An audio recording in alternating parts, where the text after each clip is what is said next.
આજકાલ મીડિયા રિપોર્ટ્સમાં અફઘાનિસ્તાનની ચર્ચા ખૂબ છે. અફઘાનિસ્તાનની ચર્ચા પાછળનું કારણ છે તે દેશનું નવું બંધારણ. મીડિયા રિપોર્ટ્સમાં એવો દાવો કરાયો છે કે અફઘાનિસ્તાનમાં નવું તાલિબાન બંધારણ અત્યારે લાગુ થઈ ગયું છે અને આ તાલિબાન બંધારણ સ્વાભાવિક રીતે જ મહિલા વિરોધી છે. ત્યાં ઘરેલું હિંસા જેવો તેની સામે કોઈ કાયદો નથી, તેની સામે લડવાનો સ્ત્રીઓને અધિકાર નથી અને પુરુષોને સ્ત્રીઓને મારવાનો પૂરેપૂરો અધિકાર છે.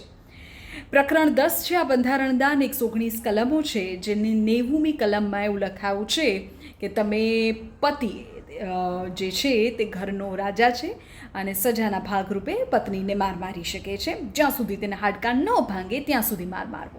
હાડકાં ભાંગ્યા પછી સ્ત્રી પાસે અધિકાર છે કે તે ન્યાયાધીશ પાસે જઈ શકે અને પોતાની ઈજા બતાવી અને પ્રૂફ કરે કે ખરેખર તેને માર પડ્યો છે કે કેમ. આ તાલિબાનનું નવું બંધારણ અફઘાનિસ્તાનનું બંધારણ કે જેને લઈને ચર્ચા થઈ રહી છે, પણ અફઘાનિસ્તાનના અન્ય કાયદાઓ પર આવીએ પહેલાં મારે તમને કેટલીક એવી વિગતો આપવી છે કે જે તમારે જાણવી જોઈએ. એવા દેશો છે દુનિયામાં કે જ્યાં સ્ત્રીઓ માટે આખું આકાશ ખુલ્લું છે.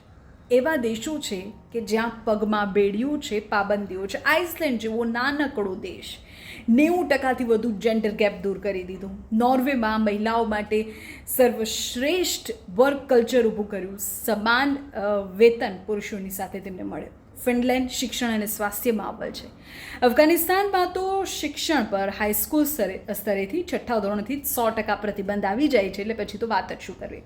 યમન આર્થિક અધિકારોમાં વિશ્વની યાદીમાં મહિલાઓ માટે સૌથી છેલ્લે મૂકી શકાય એવો દેશ છે. સુદાન કે જ્યાં સ્ત્રીઓ માટે કાયદાકીય રક્ષણનો અભાવ છે. તો આ તમામ દેશોની વિગતો સાંભળ્યા પછી તમને થશે કે આખરે કયા પ્રકારની સ્થિતિ છે.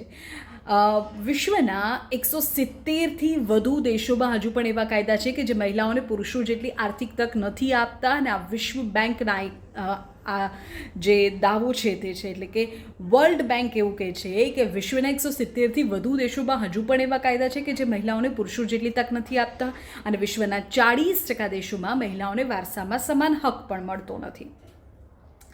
આઇસલેન્ડ છે, સિંગાપોર છે, ફિનલેન્ડ છે, આ પ્રકારના દેશો છે ને બીજી તરફ અફઘાનિસ્તાન જેવા દેશો પણ છે. અફઘાનિસ્તાનની વાત થઈ છે ત્યારે અફઘાનિસ્તાનના એવા કેટલાક બીજા પણ તમને મુદ્દાઓ આપું કે જેને લઈને તમને થશે કે શું ખરેખર આ પ્રકારની સ્થિતિ છે.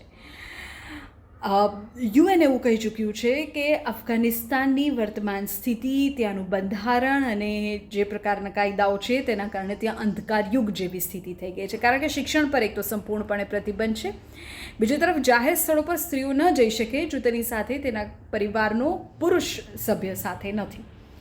અવાજ પર પણ પ્રતિબંધ છે. ન્યૂ મોરલ લોઝ ત્યાંના એવું કહે છે કે સ્ત્રીનો અવાજ ખાનગી છે, એને જાહેરમાં બોલવાનો અધિકાર નથી. અને રોજગાર અને એનજીઓ ક્ષેત્રની તો વાત જ જવા દો. સરકારી સ્થાનો પર રોજગાર સ્ત્રીઓને અપાતો જ નથી. એનજીઓમાં પણ સ્ત્રીઓ કામ ન કરી શકે. વિચારો કે દેશ ક્યાં છે, અફઘાનિસ્તાન ક્યાં છે અને દુનિયા અત્યારે ક્યાં જઈ રહી છે.